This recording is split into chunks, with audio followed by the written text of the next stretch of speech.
బంగారాజు బాబు బాగా ఏడుస్తున్నాడని గౌతమ్కి ఫోన్లో చెప్పేసరికి కంగారు పడిపోయిన అహల్య గౌతమ్ రాకుండానే గౌతమ్ని గుడి దగ్గరే వదిలేసి ఆటో పట్టుకొని పరుగున ఇంటికి వచ్చేస్తుంది అహల్య. అదే మీరా నర్స్లా. హాల్లో అందరూ ఉంటారు. సుభద్ర బాబు ఏడుపుని ఊరుకోబెట్టే ప్రయత్నం చేస్తూ ఉంటుంది.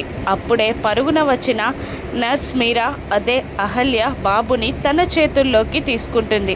బాబు ఉన్నట్టుండి ఏడుపు ఆపేస్తాడు. దాంతో సుభద్ర, భానుమతి, అక్కడున్న వాళ్ళందరూ షాక్ అవుతారు.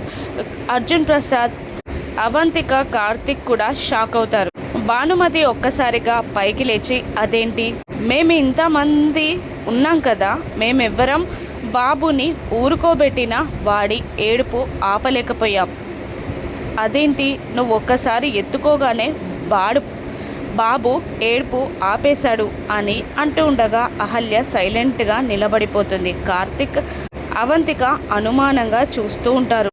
అదేంటి, బాబు నువ్వు ఊరుకోబెడితేనే ఎందుకు ఊరుకుంటున్నాడు అని అవంతిక నిలదీసినట్టు అడుగుతూ ఉండగా కార్తిక్, నువ్వేంటి మా ఇంటికి ఎప్పుడొచ్చినా మాస్క్ పెట్టుకొనే వస్తావు అని అంటూ ఉండగా వాళ్ళ ప్రశ్నలకి సమాధానాలు చెప్పలేక అహల్య బాబుని ఎత్తుకొని రూమ్లోకి వెళ్ళిపోతుంది. బాబుని ఊరుకోబెట్టి నిద్రపుచ్చి బెడ్ పైన పడుకోబెడుతుంది. బాల్తో ఆడుతూ బుజ్జిగాడు ఆ రూమ్ వైపుగా వస్తాడు.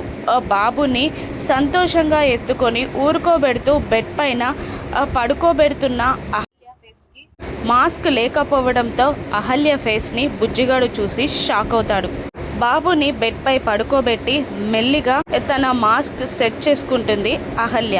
బుజ్జిగాడు లోపలికి వచ్చి నర్స్ని చూస్తూ, నువ్వు అహల్య అత్తవే కదా అని అడగగానే షాక్ అవుతుంది అహల్య. అదే నర్స్ మీరా.